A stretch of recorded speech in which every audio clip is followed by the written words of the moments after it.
Bayu, pemuda sederhana asal Blitar, nekat menjadi TKI di Jerman demi memperbaiki nasib dan melunasi utang keluarganya. Ia ditugaskan untuk merawat Elsa, seorang janda muda yang lumpuh akibat kecelakaan tragis yang merenggut nyawa suaminya. Antara keterbatasan bahasa, cuaca dingin, dan luka batin Elsa, tumbuhlah benih kehangatan yang tak terduga. Tapi ketika masa lalu Elsa datang menghantui dan pilihan sulit harus diambil, Bayu harus memutuskan, tetap sebagai penjaga atau menjadi pria yang menghidupkan kembali harapan Elsa. Bayu, pemuda sederhana asal Blitar, nekat menjadi TKI di Jerman demi memperbaiki nasib dan melunasi utang keluarganya. Ia ditugaskan untuk merawat Elsa, seorang janda muda yang lumpuh akibat kecelakaan tragis yang merenggut nyawa suaminya. Antara keterbatasan bahasa, cuaca dingin, dan luka batin Elsa, tumbuhlah benih kehangatan yang tak terduga. Tapi ketika masa lalu Elsa datang menghantui dan pilihan sulit harus diambil, Bayu harus memutuskan, tetap sebagai penjaga atau menjadi pria yang menghidupkan kembali harapan Elsa. Hari-hari berikutnya berjalan seperti roda yang lambat tapi pasti. Setiap pagi, Bayu bangun sebelum matahari muncul dari balik jendela. Ia akan merapikan dapur, membuat teh hangat, dan menyiapkan sarapan sederhana. Kadang roti, kadang telur orak-arik, semua ia pelajari dari video YouTube yang ia simpan sebelum berangkat ke Jerman. Tapi soal rasa, ya, lidah Jawanya tetap kangen tempe goreng dan sambal bawang. Elsa tetap pendiam. Setiap pagi, ia duduk di kursi rodanya, menatap keluar jendela tanpa ekspresi, seperti patung hidup. Bayu sering ingin bicara, tapi bingung harus mulai dari mana. Bahasa mereka seperti dua dinding yang sulit ditembus. "Apa kamu suka sarapan ini?" tanya Bayu dalam bahasa Inggris yang terbata-bata. Elsa menoleh sekilas, lalu kembali diam, hanya satu anggukan kecil. Itu saja cukup bagi Bayu untuk merasa seperti berhasil memenangkan medali perunggu. Beberapa hari kemudian, Bayu mendengar suara denting dari dapur. Ia segera lari ke sana dan mendapati Elsa berusaha mengambil gelas dari rak atas. Kursi rodanya tak cukup tinggi, jadi ia pakai tongkat tambahan untuk menggapainya. Tapi entah kenapa hari itu, gelas itu jatuh dan pecah berkeping-keping. Bayu refleks membantu, tapi Elsa memukul tangannya dengan ringan. "I can do it," katanya tegas tapi wajahnya memerah, entah karena marah atau malu. Bayu diam sejenak, lalu jongkok menatapnya dari bawah. "Tapi saya di sini buat bantu," jawabnya pelan. Elsa menatapnya, lalu menghela napas. "I don't need help, I need space." Hari itu, Bayu belajar satu hal. Elsa bukan hanya kehilangan kaki yang bisa berjalan, tapi juga kehilangan rasa percaya diri. Dan Bayu tahu, tugasnya bukan hanya menyuapi atau menyeka, tapi mengembalikan rasa itu, pelan-pelan, tanpa memaksa. Beberapa minggu kemudian, suasana mulai sedikit mencair. Elsa mulai membiarkan Bayu mendorong kursi rodanya ke taman belakang rumah. Meski masih dalam diam, mereka kini duduk bersama, menyaksikan salju mencair perlahan. Di sana, untuk pertama kalinya Elsa bertanya balik, "Do you miss home?" Bayu tersenyum kecil. "Every day. Why did you leave?" Bayu memandang salju yang mulai mencair di ujung rerumputan. "Karena di kampung saya uang itu mewah, tapi ibu saya lebih berharga dari segalanya. Jadi saya kesini supaya ibu bisa makan dengan tenang." Elsa menatap Bayu lama, lalu mengangguk pelan. "You're brave," Bayu nyengir. "Nggak juga. Saya takut dingin, takut salju, takut sendirian. Tapi, ya, jalan terus aja." Hari itu, percakapan mereka berlangsung lebih dari 5 kalimat. Dan buat Bayu, itu sudah seperti obrolan panjang di warung kopi. Malamnya, Elsa mengetuk pintu kamar Bayu. Ia membawa sesuatu. "I heard you like spicy food," katanya, menyerahkan sebuah toples kecil berisi sambal buatan sendiri. Bayu hampir tak percaya. "Ini kamu bikin?" Elsa mengangguk. "My husband liked Indonesian food. I tried once." Bayu tersenyum lebar. Mungkin untuk pertama kalinya sejak sampai di Jerman, ia merasa seperti manusia yang dihargai, bukan sekadar perawat. Bayaran, tapi tak semua berjalan mulus. Suatu siang, Bayu lupa menaruh rem di kursi roda Elsa saat ia sedang membuang sampah. Angin dari pintu membuat kursi itu meluncur pelan ke arah rak buku, dan brak, Elsa jatuh. Kepalanya terbentur rak. Bayu panik, berlari menghampiri. Elsa, are you okay? Elsa memalingkan wajah. Marah, luka kecil di pelipisnya mengalirkan darah. You, careless idiot. Bayu merasa seperti ditampar. Ia memanggil dokter, membersihkan luka, dan minta maaf berulang kali. Tapi Elsa tetap diam. Hari itu, Elsa tak keluar kamar, tak menyapa, tak menoleh. Bayu makan sendiri, menulis di catatannya. Hari ini saya gagal, tapi saya janji besok saya coba lebih baik. Beberapa hari setelah insiden itu, Elsa akhirnya keluar kamar. Wajahnya masih kaku, tapi ia bicara. I'm sorry I yelled. Bayu terdiam, lalu tersenyum lega. Saya juga minta maaf. I'm so sorry. Elsa duduk di samping meja, lalu berkata pelan. You're the first person I trust, after him. Bayu menoleh pelan. Him? Elsa hanya menunduk. My husband? Dan senyap kembali turun seperti salju. Di akhir bulan kedua, mereka sudah seperti dua orang yang belajar tertawa lagi. Elsa mulai bicara lebih banyak. Ia cerita soal suaminya yang meninggal dalam kecelakaan mobil musim dingin lalu. Ia juga cerita tentang lukanya, yang tak kelihatan tapi dalam. Bayu tak banyak bicara. Ia hanya mendengarkan, karena kadang menyimak lebih menyembuhkan daripada memberi saran. Dan malam itu, sebelum tidur, Elsa berkata pelan, Thank you, Bayu, for not treating me like I'm broken.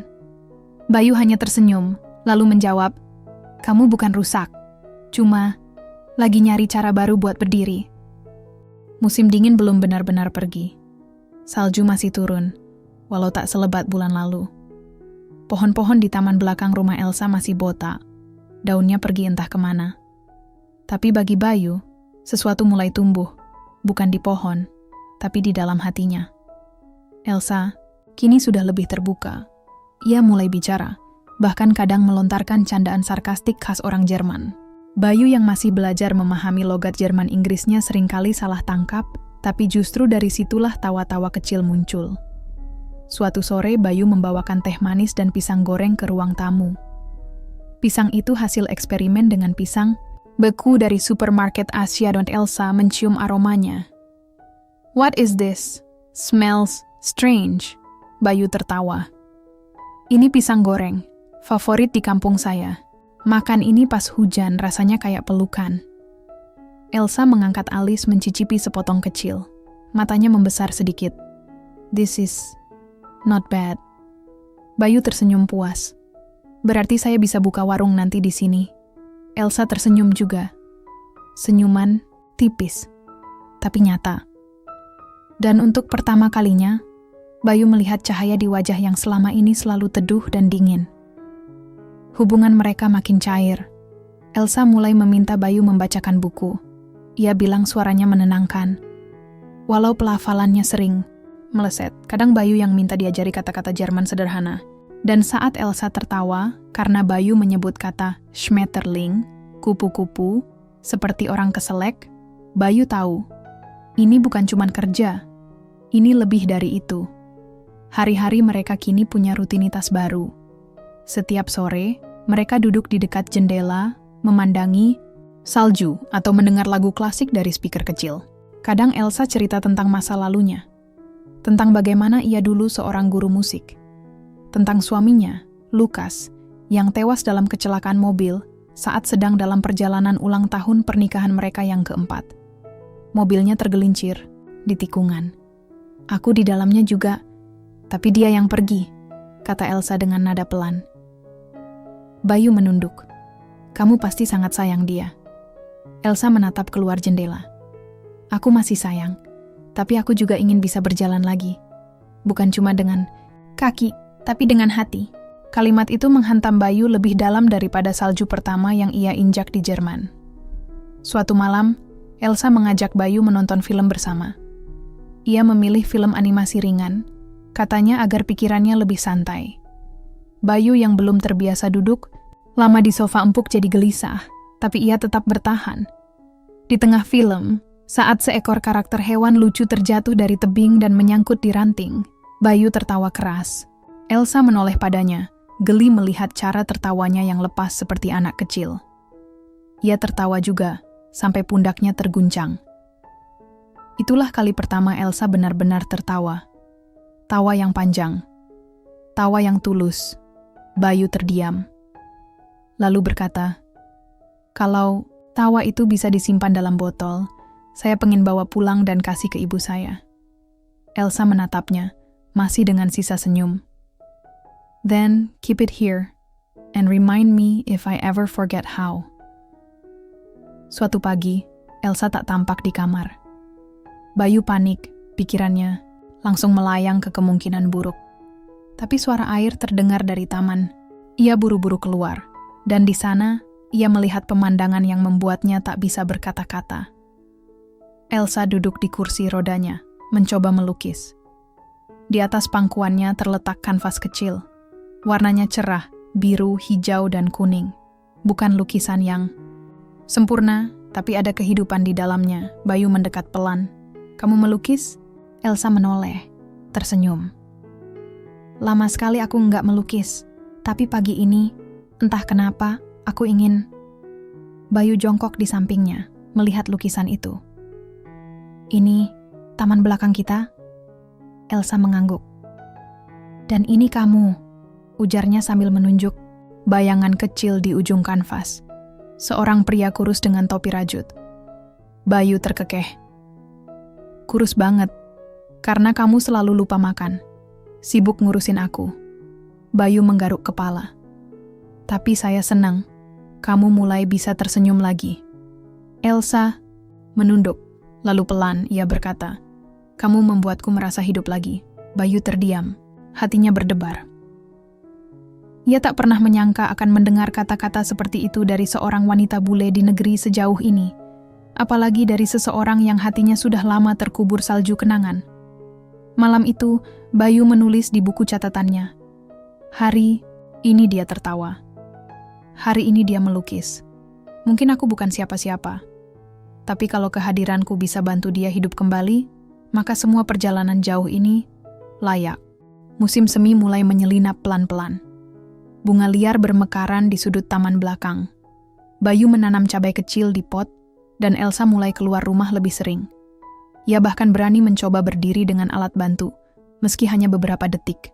Hari-hari mereka terasa ringan, tapi justru di saat itulah, angin mulai berubah arah. Suatu siang, saat Elsa tertidur di ruang tengah setelah terapi, Bayu membereskan kamar kerja yang sudah lama tak disentuh. Ada rak buku berdebu, meja kayu tua, dan sebuah lemari kecil yang tampak tertutup rapat. Tak sengaja, saat Bayu ingin mengambil sapu, sikunya menyenggol gagang laci lemari itu. Pintu terbuka sedikit. Iseng, Bayu mendorongnya pelan. Di dalamnya, ada tumpukan dokumen dan sebuah kotak kayu kecil.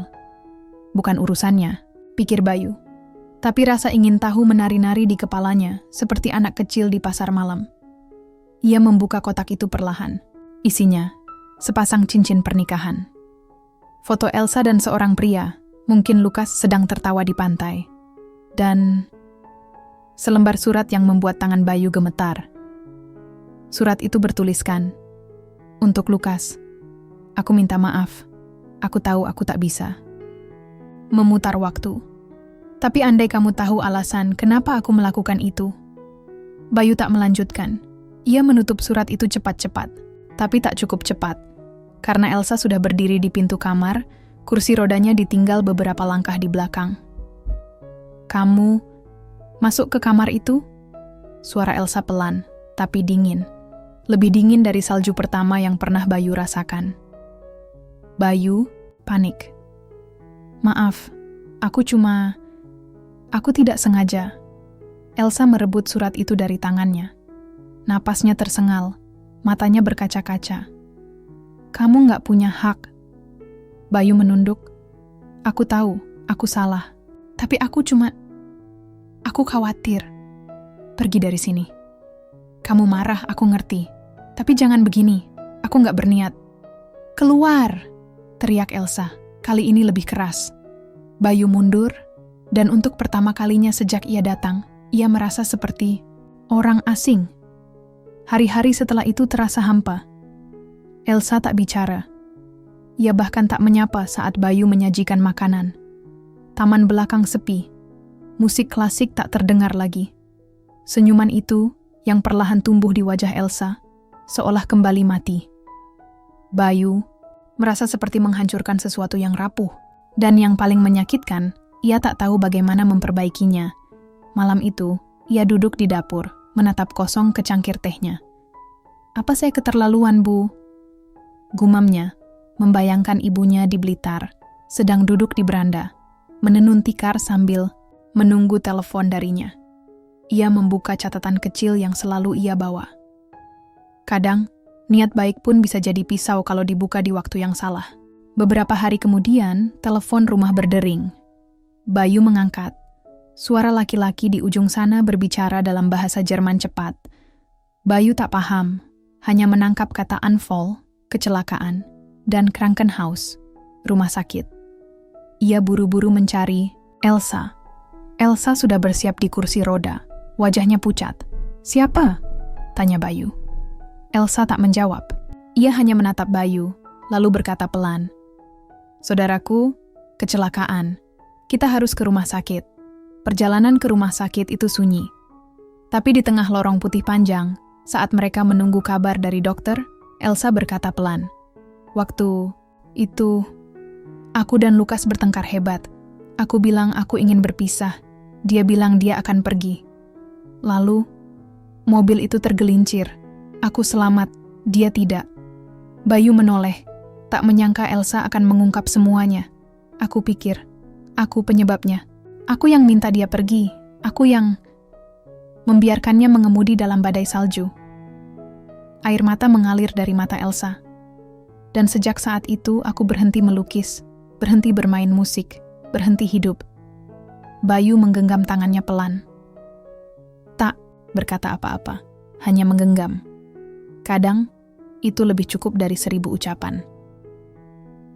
Di hari-hari setelah kejadian itu, perlahan Elsa membuka diri lagi. Ia tak meminta Bayu pergi. Tapi jarak tetap terasa. Seperti ada dinding tipis yang tak kasat mata di antara mereka. Bayu mencoba bersabar. Tapi hatinya mulai lelah. Ia mulai bertanya dalam hati. Apa yang ia cari di sini? Hanya uang? Atau ada rasa yang mulai tumbuh tanpa ia sadari? Malam itu, Elsa berkata pelan, "Besok, kamu bisa istirahat. Aku ingin sendiri." Bayu mengangguk, tapi hatinya mencelos. Seperti ada pintu yang kembali tertutup, kali ini lebih rapat. Hari-hari tanpa suara terasa lebih berat dari kerja kasar di ladang jagung. Elsa benar-benar menjaga jarak. Ia bicara hanya jika perlu, dan bahkan ketika bicara, nadanya hambar. Seolah Bayu hanya kembali menjadi asisten, bukan teman berbagi, tawa, bukan orang yang pernah ia peluk lewat senyum. Bayu menatap koper di kamarnya. Sudah seminggu sejak Elsa bilang ia ingin sendiri, dan hari ini Bayu benar-benar mempertimbangkan untuk pergi. Ia duduk di tepi ranjang, menatap jendela kecil yang mengarah ke taman belakang. Cabai rawit yang ia tanam sudah mulai tumbuh. Tapi apa gunanya jika hati yang ia jaga justru layu? Bayu membuka ponsel, menekan nomor ibu. "Halo, Yu?" Suara ibunya terdengar cempreng, penuh rindu. Bayu tersenyum pahit. "Ibu sehat?" "Sehat. Kamu gimana di sana? Mbaknya baik-baik?" Bayu terdiam sesaat. "Iya, Bu. Dia baik. Cuma, kayaknya Bayu sebentar lagi pulang." Ibu di seberang diam. Lalu pelan bertanya, "Kenapa, Nak? Kamu nggak betah?" Bayu menarik napas. "Kadang, meski niat kita baik, tapi orang lain belum siap nerima. Rasanya kayak numpang berteduh di rumah orang yang masih beresin reruntuhan. Malah jadi beban." Ibunya tak langsung menjawab, tapi lalu berkata, Kamu tahu nggak, kenapa ibu bangga sama kamu? Karena kamu selalu bertahan, bukan karena kamu kuat, tapi karena kamu punya hati. Dan hati itu kadang luka. Tapi kalau kamu pergi sebelum sembuh, nanti kamu bakal terus lari. Bayu menahan napas. Kata-kata itu menampar lembut. Ia mengangguk, meski tak ada yang melihat. Malam itu, salju turun lagi, meski sudah lewat musimnya. Bayu duduk di dapur, menyeduh teh saat terdengar suara pelan dari arah tangga. Bayu, suara itu Elsa. Ia berdiri cepat, menghampiri. Elsa berdiri dengan alat bantu, wajahnya pucat, tapi sorot matanya tak lagi kosong. Aku nggak bisa tidur, katanya pelan. Bayu menuntunnya ke ruang tamu. Mereka duduk dalam diam, hanya suara ketel teh yang mendesis. Elsa menatap ke arah lukisan lama di dinding. Kamu tahu, aku takut banget setiap kali mulai merasa bahagia lagi. Karena setiap kali itu terjadi, aku merasa mengkhianati Lukas. Bayu mendengarkan tanpa menyela. Aku bilang kamu harus pergi, karena aku takut. Takut kalau aku mulai nyaman lagi. Dan kalau nanti kamu juga pergi, aku kehilangan lagi. Bayu menunduk, mengerti sekarang. Aku nggak pernah niat gantiin Lukas. Nggak mungkin juga bisa. Tapi kalau kehadiranku bisa bikin kamu percaya hidup itu masih indah, aku nggak akan pergi. Elsa menatapnya. Air matanya mengalir. Aku nggak minta kamu gantiin Lukas. Tapi kamu bikin aku percaya bahwa aku bisa disayang bukan karena aku sempurna, tapi karena aku masih manusia.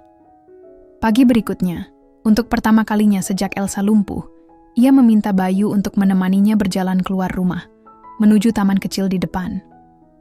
Dengan alat bantu, langkah goyah, dan peluh yang membasahi dahi, Elsa berjalan sejauh 3 meter. Bayu di sampingnya tak menyentuh kecuali ketika ia benar-benar hampir jatuh. Sampai akhirnya Elsa berkata, "Cukup, aku capek." Bayu tersenyum. "Tapi kamu hebat, hari ini kamu melangkah. Besok mungkin lebih jauh." Elsa tersenyum, lalu menggenggam tangan Bayu. "Aku belum sembuh, tapi kalau kamu mau tinggal, mungkin aku akan berani sembuh." Bayu menahan napas. Hatinya mencelos. Untuk pertama kalinya sejak datang ke Jerman, ia merasa benar-benar dibutuhkan, bukan sebagai pekerja, tapi sebagai manusia, sebagai teman, mungkin lebih. Malam itu ia menulis di buku catatannya, "Dia bukan sembuh karena aku, tapi karena dia berani membuka pintu yang selama ini dia kunci. Dan aku bersyukur jadi orang pertama yang masuk." Udara musim semi terasa lebih hangat dari biasanya. Bunga magnolia mulai mekar di depan rumah Elsa, dan suara burung-burung kecil kembali terdengar di pagi hari. Bayu berdiri di dapur, membuat sarapan roti isi telur, ketika ponselnya berdering. Nomor Indonesia. Ibunya. Bayu menjawab cepat. "Halo, Bu?" Suara di seberang terdengar pelan, seperti sedang berusaha tenang. Tapi Bayu tahu, ada yang tidak beres. "Bayu, bapakmu masuk rumah sakit." Dunia Bayu seolah berhenti. Sepanjang hari, Bayu berjalan seperti robot. Elsa menyadarinya, tapi tidak langsung bertanya. Barulah malam harinya, ketika mereka duduk di ruang tengah, Elsa membuka suara. "Kamu terlihat tidak seperti biasanya." Bayu terdiam sejenak, lalu berkata, pelan, "Ayah saya sakit. Di rumah sakit. Ibu saya minta saya pulang." Elsa menatapnya, lama. "Kamu akan pergi?" Bayu mengangguk pelan. "Saya belum tahu, tapi kayaknya saya harus." Ruangan itu hening. Hanya suara jam berdetak yang terdengar. Elsa menunduk. "Kalau kamu pergi, aku takut nggak bisa mulai lagi dari awal." Bayu menoleh. "Bukan berarti saya ninggalin kamu, tapi kamu juga nggak tinggal." Keduanya terdiam. Tidak ada jawaban yang mudah. Tidak ada keputusan yang tidak menyakiti salah satu pihak. Beberapa hari kemudian, Bayu duduk di kamarnya, koper terbuka. Tiket ke Indonesia sudah dipesan. Ia akan berangkat minggu depan. Ia belum bicara banyak pada Elsa sejak itu. Semua terasa canggung, hambar, seperti teh tawar yang didiamkan semalaman. Tiba-tiba Elsa mengetuk pintu kamarnya. Ia masuk dengan kursi rodanya, membawa sesuatu di pangkuan. Kanvas kecil yang baru. Bayu menoleh. Lukisan? Elsa mengangguk. Ia menyodorkan lukisan itu ke Bayu. Bayu melihat gambar sebuah rumah kecil di bawah pohon besar. Di depannya 2 orang duduk di bangku kayu.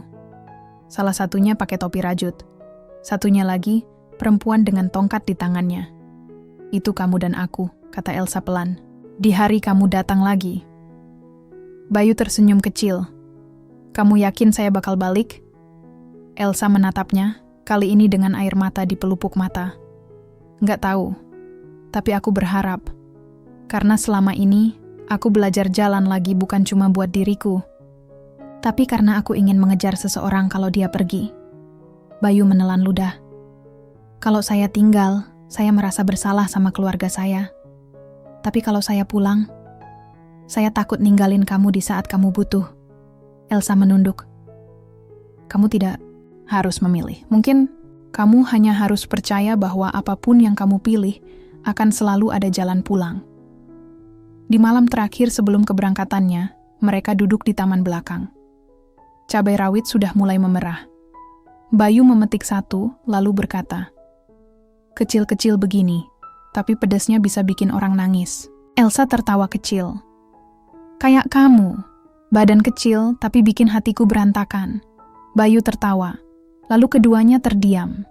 Saling menatap, ada kata-kata yang tidak perlu diucapkan, tapi terasa.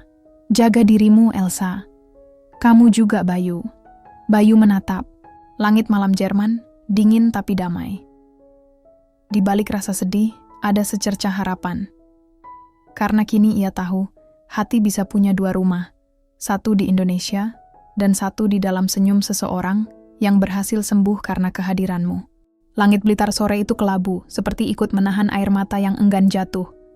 Bayu berdiri di depan rumahnya yang sederhana, dikelilingi pohon-pohon pisang dan bau tanah basah.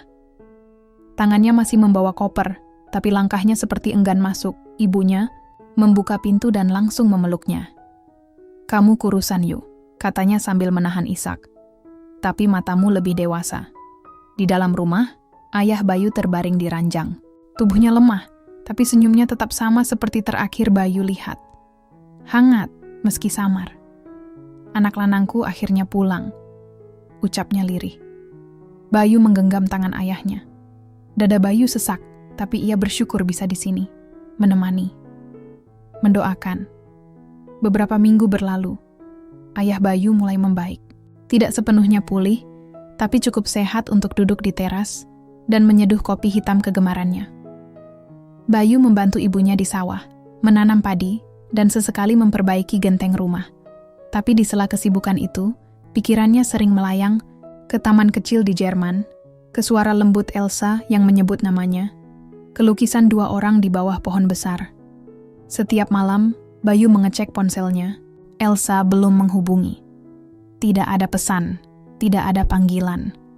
Ia tahu, mungkin itu tanda untuk benar-benar melanjutkan hidup di sini. Tapi ada rasa rindu yang tak bisa ia abaikan. Sampai suatu pagi, ketika ia sedang menyapu halaman, ibunya berteriak dari dalam rumah. "Bayu! Telepon dari luar negeri!" Bayu berlari masuk, deg-degan. Ia mengangkat gagang telepon rumah yang tua itu, dan suara yang ia dengar membuat lututnya hampir lemas. "Bayu, Elsa." Mereka bicara hampir 1 jam. Elsa menceritakan kemajuan terapinya. Ia sudah bisa berjalan beberapa langkah tanpa alat bantu. Ia juga kembali melukis, bahkan mengajar anak-anak imigran di komunitas seni lokal. "Aku ingat waktu kamu bilang, mungkin bukan saya yang sembuhin kamu, tapi saya bisa temenin kamu sampai kamu sembuh." Bayu terdiam, senyum terbentuk di wajahnya. "Aku mau kamu datang." "Kalau kamu masih mau," ucap Elsa pelan. Bayu menatap sawah di belakang rumah. Matahari baru saja terbit. Ia menoleh ke arah ibunya, yang duduk di dapur sambil menyulam. seakan paham apa yang sedang terjadi. "Kalau kamu bahagia, Yu," kata ibunya sambil tersenyum, "pergilah. Dunia ini nggak cuman sepanjang pagar rumah kita, tapi seluas langkah hatimu." Beberapa minggu kemudian, Bayu kembali menjejakkan kaki di tanah Jerman. Kali ini, tidak dengan gugup, tidak dengan rasa asing, tapi dengan keyakinan. Elsa menjemputnya di bandara, berdiri, dengan bantuan tongkat kayu. Ketika mata mereka bertemu, tidak ada kata-kata yang keluar, hanya pelukan panjang yang hangat. Dan di antara pelukan itu, Elsa berbisik, "Kamu pulang." Bayu mengangguk. "Ke rumahku yang lain." Mereka berjalan berdampingan menuju mobil, pelan tapi pasti. Di tangan Bayu masih tergenggam surat dari ayahnya yang ia temukan sebelum berangkat. Hidup ini bukan soal memilih satu jalan, tapi soal berani menempuh jalan yang membawamu jadi lebih baik untuk dirimu dan orang yang kamu sayangi.